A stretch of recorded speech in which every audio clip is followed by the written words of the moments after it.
Hello, everybody. Welcome back to another episode of Han Talks First. We made it through our third day of Star Wars Celebration, and we're going to spend the time now and talk all about it.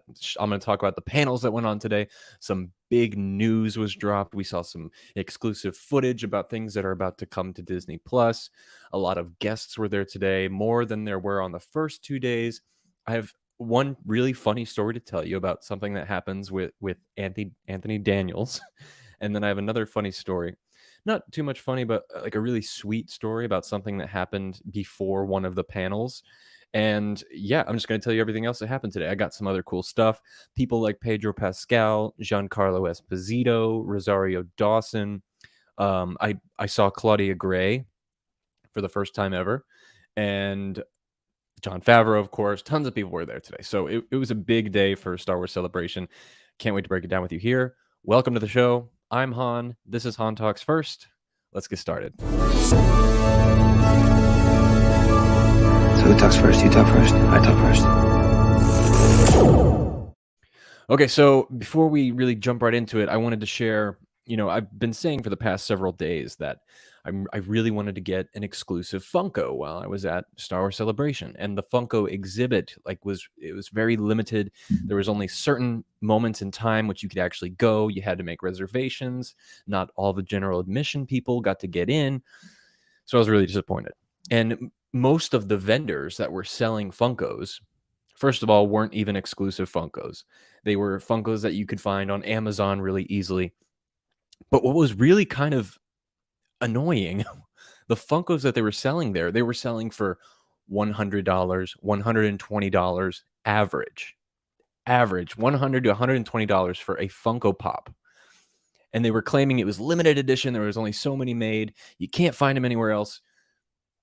But I saw one I really loved. It was 3 Force Ghosts of Obi-Wan Kenobi, Luke Skywalker, and Anakin from Return of the Jedi. And I really wanted that pack.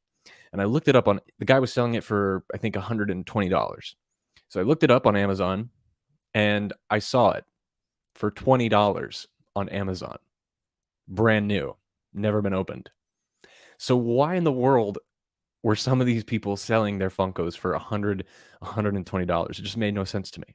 And then there were things like a Sabine, a regular Sabine Wren Funko that was $500. Makes zero sense to me. I don't understand why.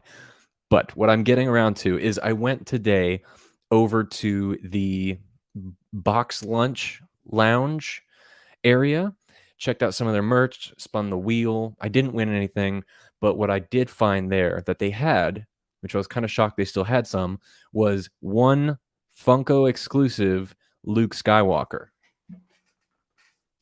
And for those of you watching the video platform right here, here it is. It is a Star Wars Celebration 2022 exclusive.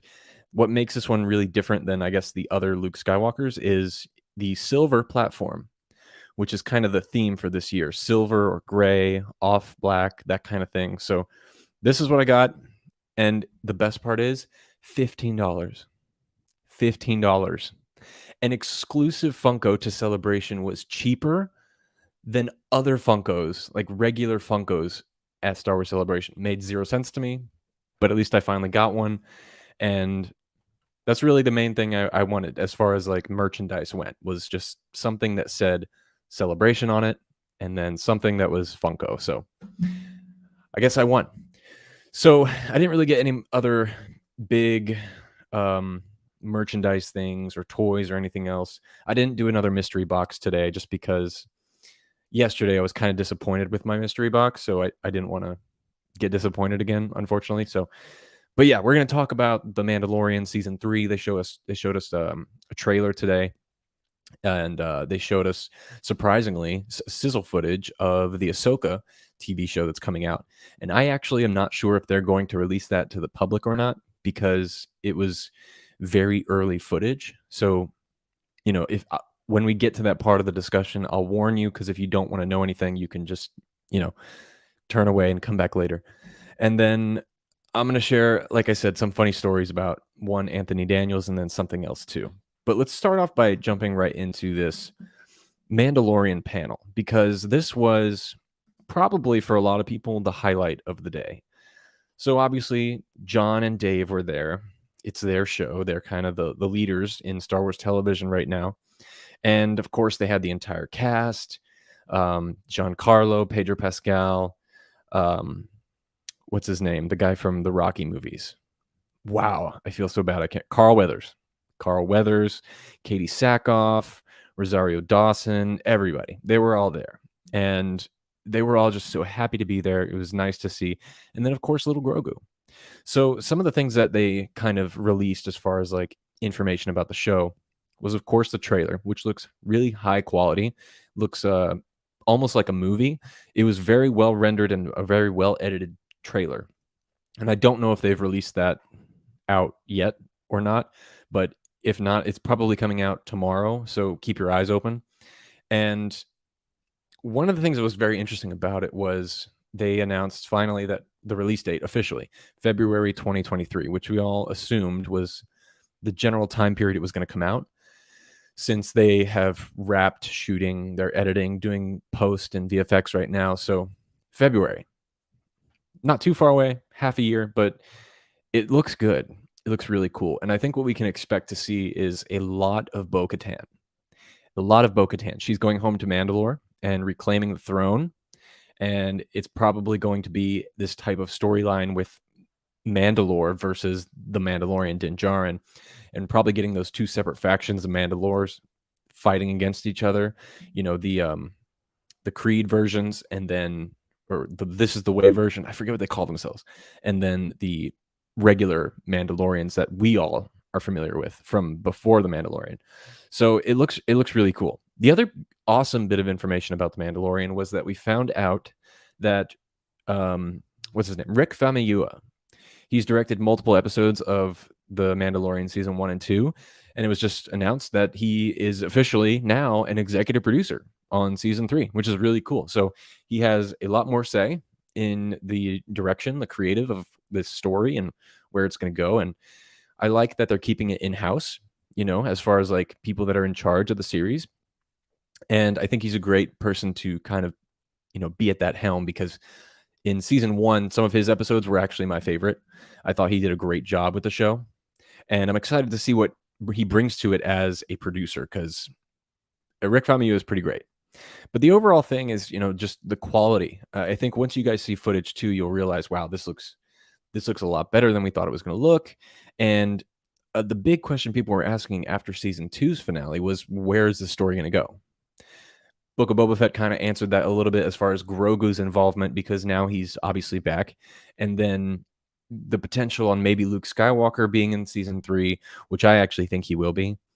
And then, of course, what's the story? So I think overall the story is just going to be about one of the factions claiming it's the throne of Mandalore and taking Mandalore back as its own planet again, its own system. So I don't know. Tell me what you guys thought. If you've seen the footage already, let me know what your thoughts on it was. I'm curious to find out. And for the rest of you, it might be online now. I haven't checked, but it looks pretty cool. So I'm excited about it. Now, before I move on, I want to tell you one of the stories that happened. So before one of the big panels, something really great happened to someone who was in the audience. So a couple people got pulled up on stage before the show started, and they played like a little competition game where they would strike poses, and whoever had the best poses would win a prize. Well, one of the prizes was a 4-day pass to Star Wars Celebration, an additional one. So what was really cool was one of the guys who came second to last, the two people had like the best poses, and it was really hard to choose one. So they both got a prize. But the guy who got second to first, he was kind of asked a little bit of information about him, and he was saying, "Oh, like the host was like, so who are you here with?" And he was like, "Well, I was supposed to come with my girlfriend, but you know, she knew that one of my best friends really wanted to go, so she gave up her ticket and gave it to him so that he could go out of the kindness of her own heart." And everyone thought that was just so nice of her. And then the host was like, "Well, let's call your girlfriend up. Call her on the phone." And so while he's on stage, he calls his girlfriend on FaceTime. And then she answers, luckily, and then he turns the phone around and we all say hello to her, and it was just such a great reaction on her camera. And then the host said, "We're gonna give you an extra ticket because of how you gave away yours so that a Star Wars fan could go to Celebration." And that was one of the best moments of this weekend so far because it was just about the kindness of humanity, and it was just so sweet to see, and I'm so happy that that happened for that couple. So that was one of the great things that happened. So as far as my other story, my funny story. So Anthony Daniels made an appearance. Remember how I mentioned I've been trying to get a Funko and I keep going by the exhibit to see if I can get in and I can't get in. Well, on my like third attempt passing by to see if I could sneak in, I saw that they were just starting with a new show and they brought out Anthony Daniels to come up and say a few words and partake in the event of the Funko display. And so I snapped some photos and looked at that. And well, the funny thing is, right when he came out on stage, everyone who was in the vicinity kind of stopped what they were doing and ran over to see him. And the guy that was standing next to me clearly had no clue who this was because he he ran up beside me and he was like, "Oh my God, it's Ian McDermott." Okay, Ian McDermott looks absolutely nothing like Anthony Daniels. All the love in the world to this guy that was standing next to me because he probably has no idea what these people look like. And to be fair, not everyone knows who every actor what they look like in person. But oh my God, it was so funny. I laughed so hard. And I wanted to tell the poor kid, but I had to rush to go to a different panel. Um, but also they don't sound the same either. Anthony Daniels and Ian McDermott sound nothing alike. So that was probably the funniest thing that happened to me today was that experience. But it was really cool to see Anthony Daniels. I walked right by him at one point and I wasn't even paying attention. And then I noticed this sharp, bright gold suit out of the corner of my eye. And I was like, it's got to be C-3PO. So I turned, sure enough, it was Anthony Daniels walking right by me. And of course, he had his whole posse of security guards, so no one could like jump him or anything, but it was pretty cool. I'm glad I got to see him. As far as other, celebrities or Star Wars actors that were there, the big one, I think, for the entire celebration, for the panels and autographs and signings, was Ashley Eckstein, who of course is the voice of Ahsoka in the TV series. Ashley is one of the kindest people I think I've ever met in Star Wars in this creative world. One of the stories I wanted to tell about her was, she was doing autographs yesterday. I think she was also doing some today, pictures and stuff. I think she's doing them all weekend, but she's also hosting panels at the same time. Yesterday, she was the host of the Attack of the Clones panel, which was still probably my favorite event of the weekend so far. But what was so great was my buddy Joe, who I was sitting next to. He was like maybe 30 minutes before the Attack of the Clones panel started. He was on the other side of the convention center in line to get an autograph from Ashley Eckstein. And Ashley, like, really quickly, like, got everyone in line signatures and photos, whatever. And then she ran with like 5 minutes all the way down to the other side of the convention and made it in time to host the Attack of the Clones panel. And then when I was talking with Joe, he was telling me something really great about what she did the night before. And they probably closed yesterday around, or the night before, around 7, 8 p.m. And one thing that I love to hear was that Ashley Eckstein stayed after hours to make sure that anyone who wanted to meet her, get an autograph, get a photo, got the chance to. When her time was up, when her slot for taking photos and autographs was over, she stayed extra. They even turned the lights off in the convention center so that everyone would leave, but also because they were closing. But she stayed, and everyone in that line got to meet her and have a good time. And I kind of wish I did that, but no one knows if they're gonna do that. But Ashley Eckstein's just such a great, she really cares about the fandom, and she's a great speaker too. Having her as the host for some of these panels is it's just so good to hear her talk because she's so happy and she loves being there. And her work at the Lego exhibit today was really great too. It's so good to see her. She's a pure ball of light and energy, and I love it. Okay, so let's talk about Ahsoka. Welcome to anyone who's watching in the live stream here. We're on Twitch and we're also on YouTube for live. And then thanks for anyone watching on the audio version as well on Spotify, Apple, wherever you are. By the way, I met a lot more people today to talk about my podcast or just talk about what we do. And a lot of you subscribed and checked it out. So thank you so much. I appreciate it. It was so nice meeting you. Big thank you to Joshua, who I met today. He was saying he wants to work together. I think he's a fellow podcaster. So thanks. And don't worry, I haven't forgotten about you. I will reach out to you. But it was really great meeting you too. So thank you. And huge thank you to the guy I met yesterday who recognized me by my shirt, not by my face, because they were an audio listener only, and saw the shirt, came up to me, and were just like, "Hey, is that are you with the podcast?" And I was like, "Me? You recognize this name? What?" And I was like, "Yeah, this is my podcast." And he was like, "Oh my god, I listened to that. I didn't know what you looked like." So that made my day. So thank you so much. But now you know what I look like, whether that was for the better or worse, probably for the worse that you now have a face to go with the sound of my voice. I don't know.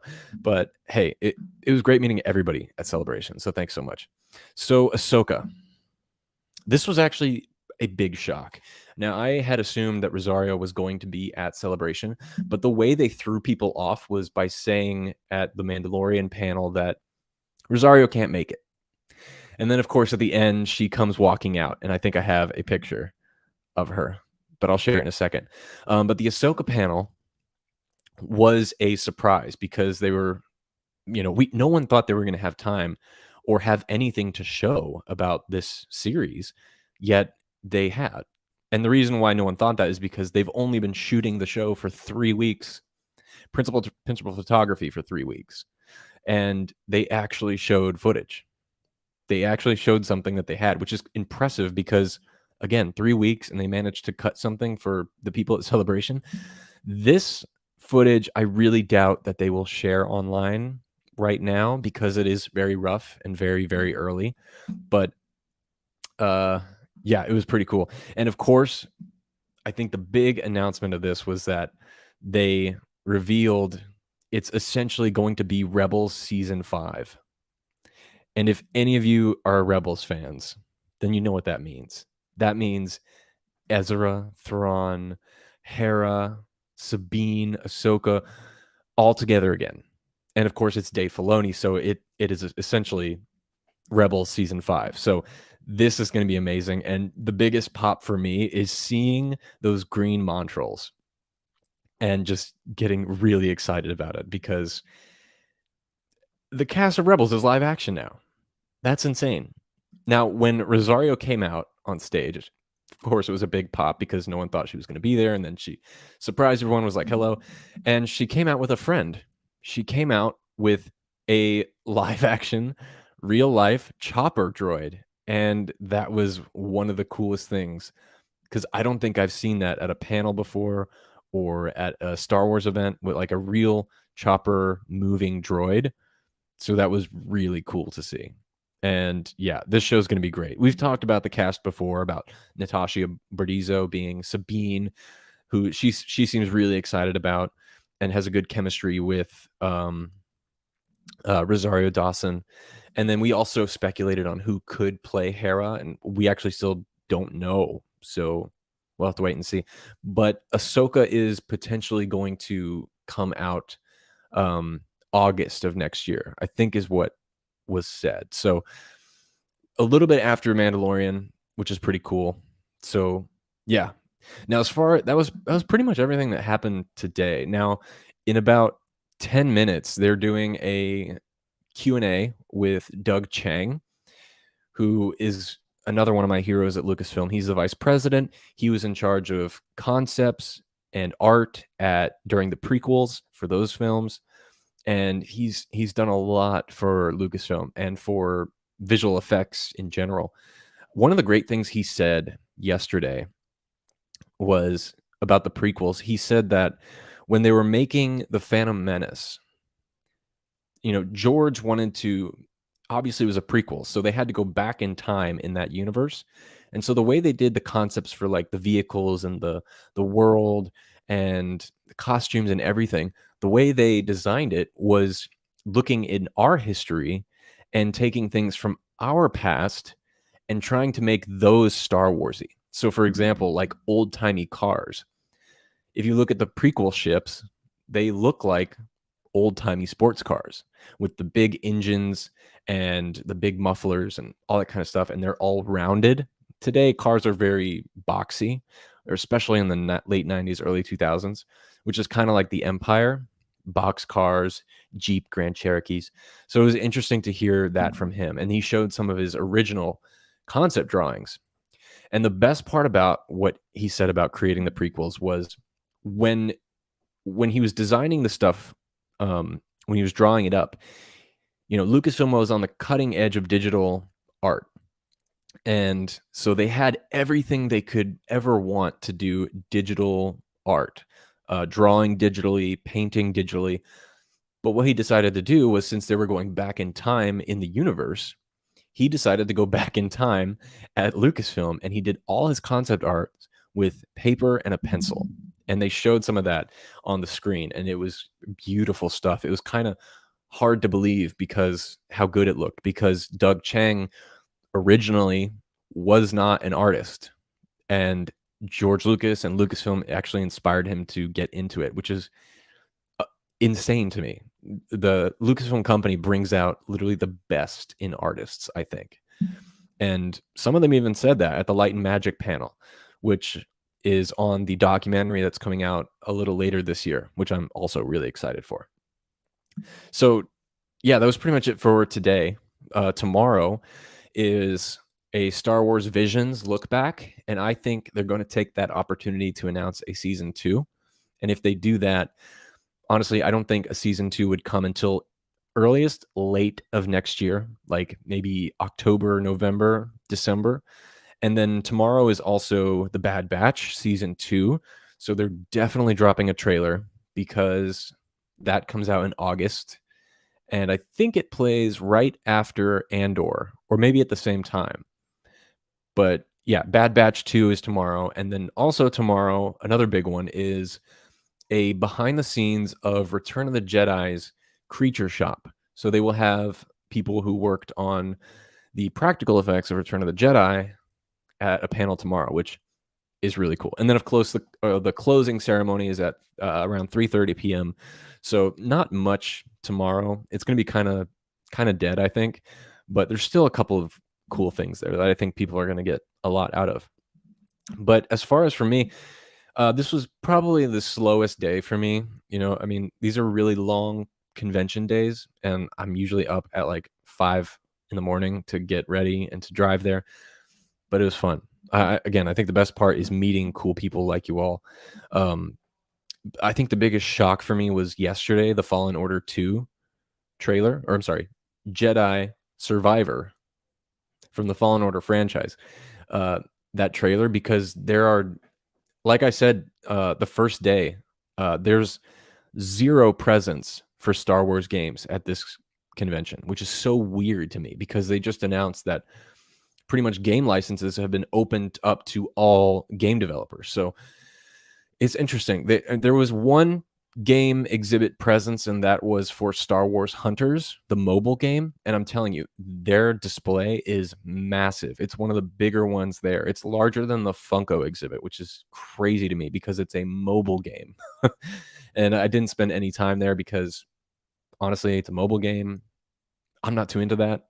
If it's on the iPad, maybe I'll be into it because, I don't know, a small screen with so much screen coverage. It's just it's hard to it's a hard UI for me to adapt to. So yeah, that's pretty much it. That's the story for today. Thanks for guys for sticking around and listening to this episode of the podcast.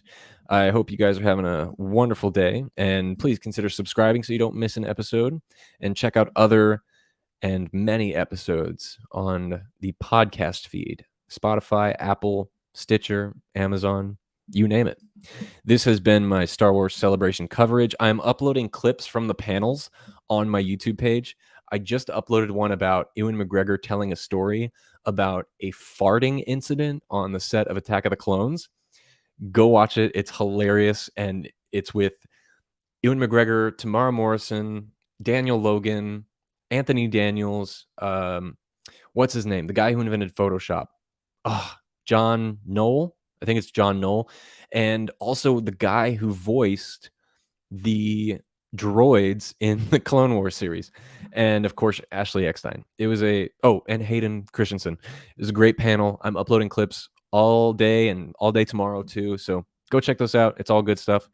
And yeah, that's it for me, guys. Thank you so much for tuning in. And now, somehow, some way, somewhere this week, may the Force be with you. So who talks first? You talk first? I talk first.